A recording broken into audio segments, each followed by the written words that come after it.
কলকাতা। স্থানীয় সংবাদ পড়ছি নমামি বসুরুদ্র। প্রথমে বিশেষ খবর। পশ্চিমবঙ্গে জল জীবন মিশন প্রকল্পের কাজে গতি আনতে মুখ্যমন্ত্রী ফের নির্দেশ দিয়েছেন। রাজ্যের বিভিন্ন দপ্তরে 1100-র বেশি নতুন পদ সৃষ্টি করা হবে বলে মন্ত্রিসভার বৈঠকে সিদ্ধান্ত নেওয়া হয়েছে। লোকসভা নির্বাচনে রাজ্যের 42টি আসনের জন্য কংগ্রেস একটি নির্বাচন কমিটি গঠন করেছে। মাধ্যমিকে একের পর এক প্রশ্নপত্র ফাঁসের ঘটনার প্রেক্ষিতে সতর্কতামূলক ব্যবস্থা হিসেবে উচ্চ মাধ্যমিকে প্রতিটি কেন্দ্রে সিসিটিভি নজরদারির ব্যবস্থা করতে চলেছে সংসদ। জলপাইগুড়িতে আজ ইস্টবেঙ্গল সরণির উদ্বোধন হতে চলেছে। আসছে বিস্তারিত খবরে। মুখ্যমন্ত্রী মমতা ব্যানার্জি রাজ্যে জল জীবন মিশন প্রকল্প নিয়ে ফের একবার ক্ষোভ প্রকাশ করেছেন। নবান্নের রাজ্য মন্ত্রিসভার বৈঠকে গতকাল তিনি অভিযোগ করেন, কেন্দ্রের জল জীবন মিশনের 75% খরচ করছে রাজ্য সরকার, অথচ নাম হচ্ছে কেন্দ্রে। এর পাশাপাশি এই প্রকল্পের কাজে আরো গতি আনতে তিনি একটি মন্ত্রিগোষ্ঠী গঠন করে দিয়েছেন বলেও জানা গেছে। প্রকল্পের কাজ যাতে দ্রুত এগোয় তাই এই গোষ্ঠী দেখাশোনা করবে। এই গোষ্ঠীতে থাকছেন অরূপ বিশ্বাস, ফিরাদ হাকিম, শশী পাঁজা, চন্দ্রিমা ভট্টাচার্য, পুলক রায় এবং মলয় ঘটক। এছাড়াও থাকছেন রাজ্যের মুখ্য সচিব ভগবতী প্রসাদ গোপালিকা এবং জনস্বাস্থ্য কারিগরি দপ্তরের সচিব সুরেন্দ্র গুপ্ত। উল্লেখ্য, 2024 সালের মধ্যে রাজ্যের গ্রামীণ এলাকার প্রতিটি বাড়িতে পানীয় জল পৌঁছে দেওয়ার সিদ্ধান্ত নিয়েছে রাজ্য সরকার। সেই কাজ যাতে সময় শেষ হয় সেজন্যই মুখ্যমন্ত্রীর এই উদ্যোগ। জনস্বাস্থ্য কারিগরি সূত্রে খবর, জল জীবন মিশন প্রকল্পের আওতায় 75 লক্ষ বাড়িতে পানীয় জলের সংযোগ দেওয়া হয়েছে। রাজ্যে বিভিন্ন দপ্তরে মোট 1100-রও বেশি নতুন পদ সৃষ্টি করা হবে। গতকাল মন্ত্রিসভার বৈঠকে সিদ্ধান্ত হয়, যুগ্ম নার্সিং সুপারিনটেন্ডেন্ট পদে 324টি, জেলা জনস্বাস্থ্য নার্সিং অফিসার পদে 24টি, স্টাফ নার্স 405টি, গ্রেড 2-তে সিনিয়র পাবলিক হেলথ নার্স পদে 358টি পদ সৃষ্টি করা হবে। আইন শৃঙ্খলা নিয়ন্ত্রণে রাজ্য সরকার ভাঙড়ের পর কলকাতা লাগোয়া দক্ষিণ শহরতলির বারুইপুর পুলিশ জেলার অন্তর্গত নরেন্দ্রপুর থানার একাংশ কলকাতা পুলিশের আওতায় আনার সিদ্ধান্ত নিয়েছে।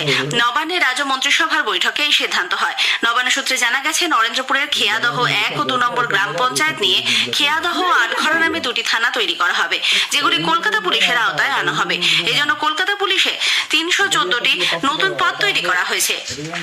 মন্ত্রিসভার বৈঠকে সাইবার ফরেন্সিক ল্যাবরেটরি চালু করার জন্য 9টি নতুন পদ তৈরির কথা জানানো হয়। রাজ্যে সাইবার অপরাধীদের দ্রুত শাস্তি দিতে প্রশাসন এই ল্যাবরেটরি খোলার সিদ্ধান্ত নিয়েছে।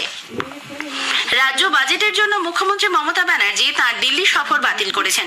গতকাল বিকেলে তাঁর রওনা হওয়ার কথা ছিল, কিন্তু শেষ মুহূর্তে সাংবাদিক বৈঠক করে মুখ্যমন্ত্রী সফর বাতিলের কথা জানান। এক দেশ এক নির্বাচন সংক্রান্ত বৈঠকে তিনি উপস্থিত থাকতে পারবেন না বলেও জানিয়েছেন মুখ্যমন্ত্রী। আমি দিল্লি যাওয়া বাতিল করেছি কারণ আমার বাজেট আছে 8 তারিখে, এবং যেহেতু আমার হাতে মাত্র 2 দিন টাইম আছে, তাই এমার্জেন্সি সিচুয়েশনের জন্য আমি দিল্লি যাওয়াটা বাতিল করেছি। এবং আমি এই ওয়ান নেশন ওয়ান ইলেকশনের যে কমিটি চেয়ারম্যান রামনাথ কোবিন্দজি, উনি x president, he is a very gentleman, ভীষণ ভদ্র মানুষ। কিন্তু আপনাদের এখানে আসার আগে আমার সাথে ওনার কথা হয়েছে এবং আমি ওনাকে বুঝিয়ে বলেছি এবং উনি আমাকে বলেছেন, ঠিক আছে মমতাজি, নো প্রবলেম। উল্লেখ্য, মুখ্যমন্ত্রীর বদলে সাংসদ সুদীপ বন্দ্যোপাধ্যায় এবং কল্যাণ ব্যানার্জি ওই বৈঠকে উপস্থিত থাকবেন বলে তিনি জানিয়েছেন। আগেই জানানো হয়েছে, এক দেশ এক ভোট প্রস্তাব বিবেচনার জন্য প্রাক্তন রাষ্ট্রপতি রামনাথ কোবিন্দের নেতৃত্বে একটি কমিটি তৈরি করা হয়। ওই কমিটির ডাকা বৈঠকে যোগ দিতে মুখ্যমন্ত্রীর দিল্লি যাওয়ার কথা ছিল। বিজেপি কেন্দ্রীয় অর্থ নয়ছয়ের জন্য রাজ্যের বিরুদ্ধে ব্যবস্থা নেওয়ার আর্জি জানিয়েছে। বিরোধী দলনেতা শুভেন্দু অধিকারী গতকাল কেন্দ্রীয় অর্থমন্ত্রী নির্মলা সীতারামনের সঙ্গে দেখা করে ক্যাগের রিপোর্ট নিয়ে ব্যবস্থা গ্রহণের আবেদন জানান। পরে সাংবাদিকদের প্রশ্নের উত্তরে তিনি বলেন, ক্যাগের রিপোর্টে রাজ্য সরকারের বিরুদ্ধে 2 লক্ষ কোটি টাকা নয়ছয় করার অভিযোগ রয়েছে। পাশাপাশি জিএসটি কার্যকর হওয়ার পর থেকে রাজ্যে কোনো অডিট হয়নি। পঞ্চায়েত ও জেলা পরিষদে পঞ্চদশ অর্থ কমিশনে পাঠানো টাকা নিয়ে ইলেকট্রিক বিল মেটানো হচ্ছে বলেও তার অভিযোগ। গত সন্ধ্যায় দিল্লি থেকে কলকাতা ফিরে রাজ্যের বিরোধী দলনেতা সংবাদ মাধ্যমের মুখোমুখি হয় তৃণমূল কংগ্রেসের ব্যাপক সমালোচনা করেন।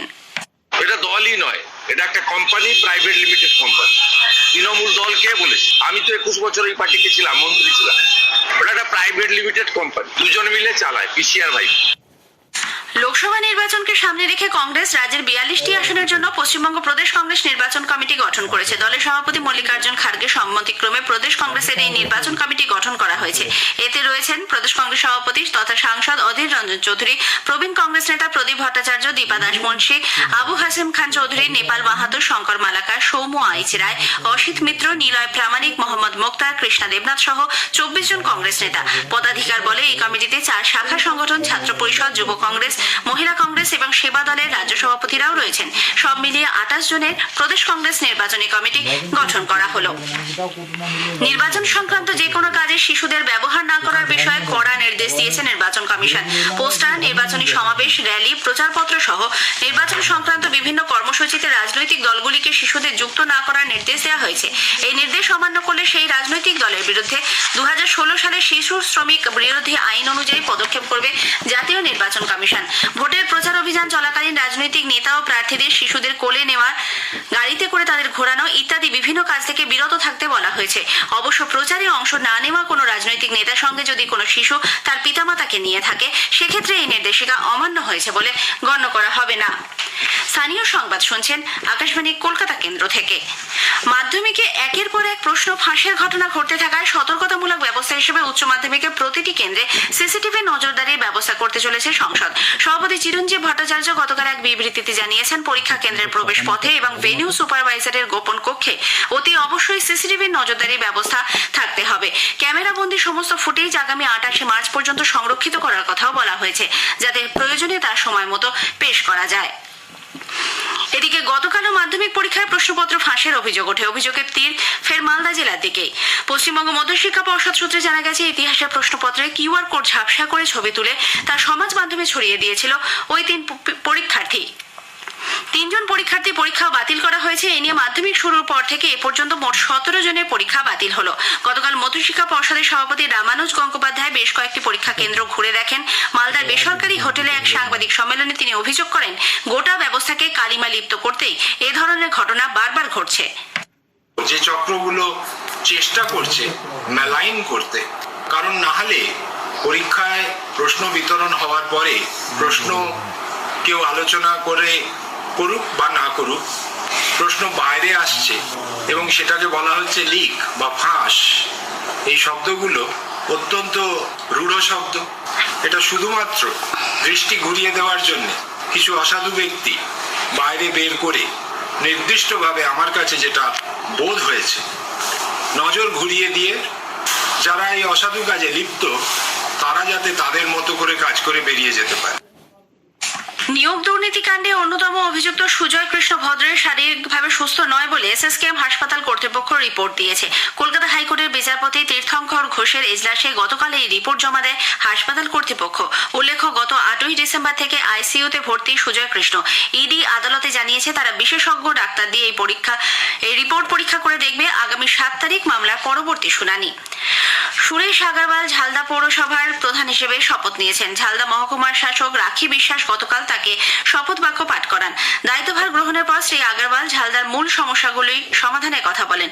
উল্লেখ্য, পুরুলিয়া ঝালদা পুরসভার ক্ষমতা কার হাতে থাকবে এই নিয়ে দীর্ঘ টানাপোড়েন চলে। বিভিন্ন রাজনৈতিক দল আদালতে দ্বারস্থ হয়। পুরসভা নির্বাচনের পর শ্রী আগরওয়াল দ্বিতীয় দফায় পুর প্রধান হলেন। উত্তর 24 পরগনা বারাসাতে অনুপম সিংহ হত্যাকাণ্ডে যাবজ্জীবন কারাদণ্ডে দণ্ডিত মনুয়া সিংহ মায়ের অসুস্থতার কারণে 6 ঘন্টার প্যারোলে মুক্তি পান। দীর্ঘ কারাবাসের পর এই প্রথম তিনি বাড়ি গেলেন। প্রথমে মনুয়া যান বারাসাত থানায়, সেখান থেকে নবপল্লীর ষষ্ঠীপুকুরের বাড়িতে পৌঁছলে প্রতিবেশীরা ভিড় জমান। তারা মনুয়ার শাস্তির পক্ষে জোরালো সওয়াল করেছেন। উল্লেখ্য, 2017 সালের 2রা মে মনুয়ার প্রত্যক্ষ মদতে হৃদয়পুরের তালপুকুরের বাড়িতে তার স্বামী অনুপমকে খুন করে অজিত রায় নামে এক যুবক। মনুয়ার সঙ্গে তার বিবাহ বহির্ভূত সম্পর্ক ছিল। Chief commissioner of railway safety জনক কুমার গর্গ গতকাল ইস্ট ওয়েস্ট মেট্রো করিডোরের হাওড়া ময়দান থেকে এসপ্ল্যানেড পর্যন্ত শাখাটি পরিদর্শন করেন। তিনি ট্রলিতে করে হুগলি নদীর নিচ দিয়ে যাওয়া রেলওয়ে ট্র্যাক সহ সিগন্যালিং, স্টেশনে প্রবেশ প্রস্থান ব্যবস্থা সহ সবকিছু খতিয়ে দেখেন বলে মেট্রো রেলের তরফে এক বিবৃতিতে জানানো হয়েছে। এদিকে দেশের উত্তর পূর্বাঞ্চলের ভক্তদের জন্য অযোধ্যা রাম মন্দিরে দর্শনের ব্যবস্থা করে দিতে ভারতীয় রেল গতকাল আস্থা স্পেশাল ট্রেন চালু করে। অসম থেকে এই ট্রেনের যাত্রা শুরুর পর গতকাল তা আলিপুরদুয়ার, জলপাইগুড়ি হয়ে নিউ জলপাইগুড়ি স্টেশনে পৌঁছয়। বিশ্ব হিন্দু পরিষদের তরফে আনুমানিক 1,500 পুণ্যার্থী সেখানে উপস্থিত ছিলেন। বিপর্যয় মোকাবিলা দপ্তরের সচিব দুষ্মন্ত নারিয়ালকে উত্তরবঙ্গ উন্নয়ন দপ্তরের অতিরিক্ত দায়িত্ব দেওয়া হয়েছে। এই দপ্তরের অতিরিক্ত মুখ্য সচিব অজিত রঞ্জন বর্ধন শুধুমাত্র জলপাইগুড়ি ডিভিশনে কমিশনার পদে থাকবেন। জলপাইগুড়িতে আজ উদ্বোধন হতে চলেছে ইস্টবেঙ্গল সরণি। মিউনিসিপ্যালিটির আধিকারিকরা থানা মোড় থেকে বাবুপাড়ার স্বর্গীয় দাজু সেনের বাড়ি পর্যন্ত রাস্তাটি ইস্টবেঙ্গল সরণি হিসেবে নির্ধারিত করেছেন। উদ্বোধনী অনুষ্ঠানে আজ ক্লাব কর্মকর্তারা ছাড়া উপস্থিত থাকছেন লাল হলুদের প্রাক্তন ফুটবলার এবং জলপাইগুড়ি শহরের অগণিত ইস্টবেঙ্গল সমর্থক। শেষ করার আগে স্থানীয় সংবাদের বিশেষ কিছু অংশ আরো একবার। পশ্চিমবঙ্গে জল জীবন মিশন প্রকল্পের কাজে গতি আনতে মুখ্যমন্ত্রী ফের নির্দেশ দিয়েছেন। রাজ্যের বিভিন্ন দপ্তরে 1100-র বেশি নতুন পদ সৃষ্টি করা হবে বলে মন্ত্রিসভায় সিদ্ধান্ত নেওয়া হয়েছে। মাধ্যমিকে একের পর এক প্রশ্নপত্র ফাঁসের ঘটনার প্রেক্ষিতে সতর্কতামূলক ব্যবস্থা হিসেবে উচ্চ মাধ্যমিকে প্রতিটি কেন্দ্রে বসতে চলেছে সিসিটিভি নজরদারি ব্যবস্থা। স্থানীয় সংবাদ শেষ হলো।